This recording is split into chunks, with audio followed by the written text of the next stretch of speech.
Mesdames, Messieurs, bonsoir. Nous recevons ce soir sur le plateau le président du Conseil régional de Difa, M. Maïrou Malam Ligari. Bonsoir. Bonsoir, monsieur. Alors, vous êtes au niveau du Conseil régional de Difa, porteur d'un projet de complexe agro-industriel dans la région de Difa, projet qui sera bientôt mis en œuvre. Mais depuis quelque temps, on apprend en tout cas des échos de l'expropriation des producteurs locaux de la région. Qu'est-ce qu'il en est exactement? Merci beaucoup de me donner cette occasion pour m'exprimer sur le projet agro-industriel porté par le Conseil régional de Difa et d'en apporter un éclairage à l'opinion nationale pour sa bonne compréhension de cette initiative. Et je voulais tout d'abord mettre un terme à cette campagne d'intoxication faisant état d'expropriation de terres des populations. De quoi s'agit-il? C'est plutôt, il s'agit d'une location de terre qu'on appelle en termes techniques un bail amphithéotique. Et ce n'est encore moins de la vente de terre. Je fais cette précision donc à l'attention de l'opinion nationale et internationale. Alors, quelle est la compétence du Conseil régional pour porter un tel projet? Et comme vous le savez, le Conseil régional est une collectivité territoriale dont la vocation essentielle est le développement économique et social de la région. Et la loi portant partenariat public-privé au Niger lui confère également des responsabilités et c'est pourquoi stipule que, effectivement, les collectivités territoriales peuvent porter des projets, des investissements structurants, des montants allant de 5 milliards et au-delà. Et je pense que sur ce point, il n'y a pas d'équivoque. Ok. Alors, c'est une première, en tout cas, ce projet de complexe agro-industriel dans la région de Difa. Quelles sont les retombées que vous attendez de ce projet pour le Niger et pour la région de Difa? Merci beaucoup. Et en rappel, je dirais c'est partant du marketing politique des plus hautes autorités de notre pays que des investisseurs se sont intéressés, n'est-ce pas, aux opportunités offertes dans le domaine de l'agriculture dans notre pays, dont donc la société Al-Khoureich. C'est ainsi que la société Al-Khoureich, n'est-ce pas, a fait une demande au niveau du Conseil régional de Difa pour un accord de partenariat de 50 000 hectares en première phase et qui sera étendu à 70 000 à 120 000 hectares en tranche conditionnelle, avec donc à la clé la réalisation également et l'implantation de 14 unités industrielles. Et donc, parlant justement donc de ce projet, je voulais d'abord dire que le partenaire nous a soumis une étude de faisabilité. Et cette étude de faisabilité donc permettait au Conseil régional de Difa de s'assurer d'abord des retombées économiques et sociales du projet avant d'en décider. Donc voici les principales réalisations prévues par le projet. Il s'agit pour le riz de 10 000 hectares, le blé 5 000 hectares, le maïs 20 000 hectares, 2 500 hectares de la patate douce, la pomme de terre 2 500 hectares, le dattier 2 500 hectares et 2 500 hectares d'agrumes et 2 500 hectares de luzerne et comme je disais tout à l'heure avec 14 unités industrielles.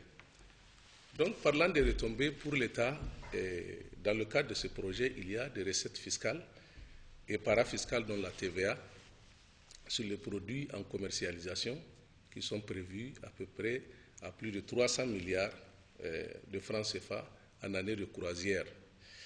La dynamisation de l'économie nationale aussi, avec une consommation intermédiaire de plus de 100 milliards par an. Au niveau de la région, nous avons donc des retombées de 15%, ce qui correspondra à peu près à 12 milliards chaque année. Il y a également les 10% de la production qui seront donc remises sous forme de zakat. Ça fait partie déjà de leur disposition. Et au niveau des collectivités territoriales, il y a également donc 1 milliard qui sera versé sous forme de redevance, de bail, qui servira également donc aux actions sociales dans la zone du projet. Il faut noter aussi les impacts socio-économiques importants qui sont attendus, dont la création de 13 000 emplois permanents et 5 000 emplois temporaires, dont 1 millier d'ingénieurs et de techniciens. La masse salariale en année de croisière est estimée à environ 20 milliards de francs CFA. Il y aura également la création d'une centrale électrique de 70 MW, ce qui va permettre d'électrifier gratuitement tous les villages riverains de la Koumadougou et de la zone du projet. Il y a la création des écoles et des centres de santé aussi, qui est prévu dans le cadre de ce projet. Il y a plus de 10 000 logements qui seront construits et il y a un important transfert de technologies, donc dans la grande irrigation, la transformation industrielle, la conservation, la mise en marché et le transport spécialisé. Donc, parlant des agriculteurs et des éleveurs qui ont fait souvent également l'objet des propos que nous avons entendus sur les ondes, il est convenu d'aménager pour les agriculteurs des terres qui leur permettra surtout de relever leur niveau de production et de productivité. Et il faut aussi noter que le poivron qui est cultivé habituellement dans la région de Difa ne sera pas justement mis en œuvre par les partenaires, parce que déjà le paysanat exerce ses métiers.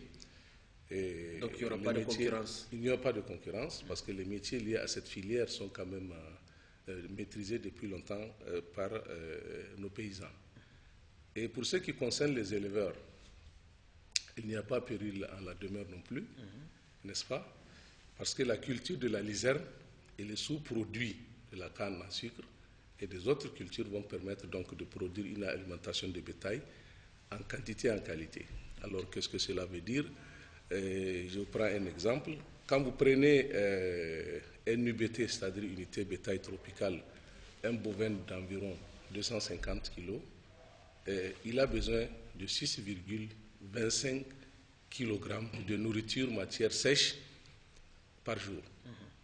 Donc, quand vous faites le calcul, ça fait un peu plus de 2 tonnes par an. Et pour cela, il lui faut un espace de pâturage 10 hectares, 8 à 10 hectares par an. Donc, quand vous faites le calcul, pour un petit éleveur, un petit pasteur qui a 10 têtes, il lui faut à peu près 80 à 100 hectares par an dans le cadre de l'élevage sans aménagement. Et aujourd'hui, avec l'aménagement, avec la culture de la luzerne, nous pouvons produire 20 tonnes donc, de matière sèche à l'hectare. Et donc, ce qui correspond à peu près à de quoi nourrir déjà 10 têtes de bétail par an. Donc, et par hectare. Et par hectare. Donc, si nous cultivons pour un agriculteur qui a 10 têtes, il lui faut, vous avez fait le calcul tout simplement, 1 hectare. Oui. Et s'il a jusqu'à 100 têtes, il lui faut seulement 10 hectares. Donc, c'est qui est sans commune mesure avec la situation initiale que nous connaissons du scénario avec zéro aménagement. Donc, c'est pour vous dire, cette intensification de la production fourragère, elle va permettre aux pasteurs de la zone déjà de mettre en place des petits troupeaux d'élevage laitier, tout à leur avantage, et en contribuant au fonctionnement aussi de l'industrie laitière qui sera installée donc, par la société. Les résidus des autres cultures aussi, et notamment la canne à sucre, ça constitue un apport alimentaire massif pour la période de soudure. Donc, vous comprenez que les détracteurs, faussement militants du développement, parce qu'ils sont contre le développement, n'est-ce pas, refusent par malhonnêteté intellectuelle seulement d'exposer le contenu du projet dans sa substance transcrite. Alors, ils se livrent à des propos qui sont malveillants et haineux, n'est-ce pas, sous couvert d'une quelconque citoyenneté alimentaire qui est à peine voilée. Font de ce projet un tremplin, n'est-ce pas, pour assouvir un désir personnel de leur promotion politique dans la région de Difa, notamment en instrumentalisant la jeunesse. Et c'est pourquoi je voulais apporter aujourd'hui ce point de presse, apporter un démenti par rapport à tout ce qu'ils sont en train de dire sur ce projet et nous invitons tous ceux qui sont intéressés à consulter ce projet au niveau du Conseil régional de Difa et au niveau de la cellule de partenariat public-privé.